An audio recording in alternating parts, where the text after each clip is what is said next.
जैसे हमने कितनी ऐसी डिस्टर्बिंग वीडियोस देखी हुई हैं।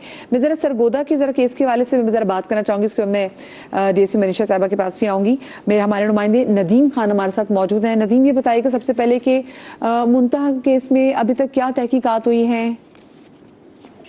जी बिल्कुल, अभी तक जो तहकीकात हुई है उसमें जो है इन्होंने एक तो मरकजी मुलजिम था अरसलान, वो तो सीसीटीवी फुटेज मुकाबले में मारा गया, जबकि 4 लोग इनके पास मौजूद हैं, जिसमें दुकान का मालिक भी है, एक मुलाजिम है और एक उसका बेटा है और एक और है। ये 4 लोग हैं, इनसे इंट्रोगेशन हो रही है और अब वो जो है डीएनए जो रिपोर्ट है उसका इंतजार किया जा रहा है।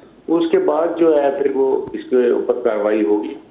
लेकिन ये जो वाकया हुआ है तो इससे जो इलाके के लोग थे गमज़दा, ये पूरे मुल्क में इसकी जो काफी जो है ना वजह से मसाइल हुए हैं। और वो जो दुकान पे इस बच्ची के साथ ज्यादती हुई थी, उस दुकान को भी लोगों ने जो है जला दिया, तोड़ फोड़ दिया।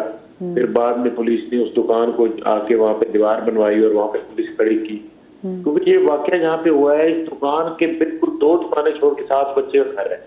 तो वो मोहल्ले वाले और घर वाले तो ये सोच नहीं सकते थे कि इस दुकान के अंदर हमारी बच्ची जाएगी और उसके साथ ये सब ज्यादती हो जाएगी। और नदीम, अगर ये कैमरास ना होते तो फिर तो शायद पता भी नहीं चलता बच्ची के साथ हुआ क्या है। हाँ जी बिल्कुल, इसमें बिल्कुल अगर सीसीटीवी कैमरे ना होते, क्योंकि वो पहले गए हैं और बच्चे के वालिदैन जो है उन्होंने उनके बच्चे के वालिदैन उन्होंने कहा कि हमारी बच्ची कराई, तो उन्होंने कहा हमारे पास तो आई, फिर चली गई। फिर उन्होंने वो खामोश हो गए। फिर उन्होंने पुलिस को 15 पे कॉल किया, पुलिस आई है तो पुलिस ने फिर एक कैमरा देखा है सीसीटीवी, उसमें दिखा है कि बच्ची अंदर जाते हुए नजर आ रही है, लेकिन वो वापस नहीं आ रही। इन्होंने काफी तलाश किया है। फिर वो पुलिस जो थी वो, क्योंकि 3 मंजिला दुकान थी, तो एसएचओ ने कहा है कि मुझे ऊपर से आप जो है ना चेक करवाएं। तो जब ऊपर गए हैं पहली मंजिल पर, तो दूसरी मंजिल पर उन्होंने कहा जिसकी तो चाबी नहीं है। उन्होंने कहा इसकी चाबी किधर है? उन्होंने कहा ये चाबी अरसान के पास है। तो वो घर गया हुआ है खाना लेने। उन्होंने कहा अच्छा उसको तरीके से बुलाए और उसको ये महसूस ना हो कि हम आए हुए और वो आ जाए। वो जब आया है इस्लाम, तो ज़ाहिर है वो पुलिस जब को देखा तो उसके वो वैसे ही वो हो गया। और उसके एक निशानी थी उसके पाँव के ऊपर, पुलिस का कहना है कि खून का निशान था। तो पुलिस ने उसको कहा कि ऊपर जाके वो खोलो।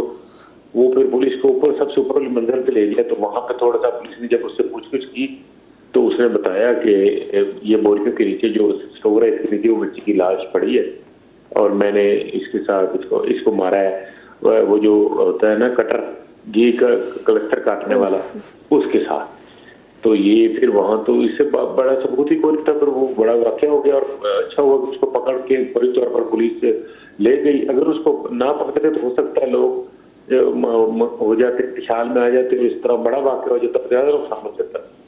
और इसके साथ वो जो 4 लोग हैं, दुकान का मालिक है, वो भी पकड़े हुए हैं और पुलिस जो है इसमें तहकीकात कर रही है। पहला बंदा जो था उसको तो गैर उन्होंने वो इंटरोगेशन के दौरान उसने मान लिया, बकौल पुलिस के उसने पहले तफ्तीश में इकरार कर दिया कि ये मैंने किया है सब कुछ।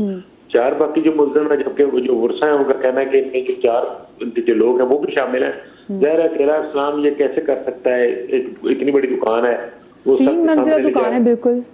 हाँ, तो वो बच्ची को कैसे ऊपर ले जा सकता है? और जब गली में कैमरा हो सकता है कि गली के कैमरे से पता चला कि जी बच्ची इस दुकान में गई थी, तो क्या उस दुकान के अंदर कैमरास नहीं होंगे? नहीं, दुकान के अंदर कैमरा नहीं है, ये कोई ऐसी बैड लक समझ ले, बाहर तो है था, उसी की वजह से तो ये सारा केस ट्रेस हुआ है। लेकिन देखिए दुकान में 4 लोग थे, 3 लोग थे, वो तो ऐसे कैसे हो सकता है कि एक बंदा बच्ची को लेकर जा रहा है और बाकियों को ना पता हो? बच्ची को मारा हो, बिल्कुल बिल्कुल सही बात है, उसने बच्ची के साथ ज्यादा थी। या फिर वो ताला मार के चला गया। फिर वो दुकानदार भी ज़ाहिर उनको अंडर कर रहे हैं तफ्तीश उनसे कि उनका कितना कितना रोल है, क्या क्या है उसमें।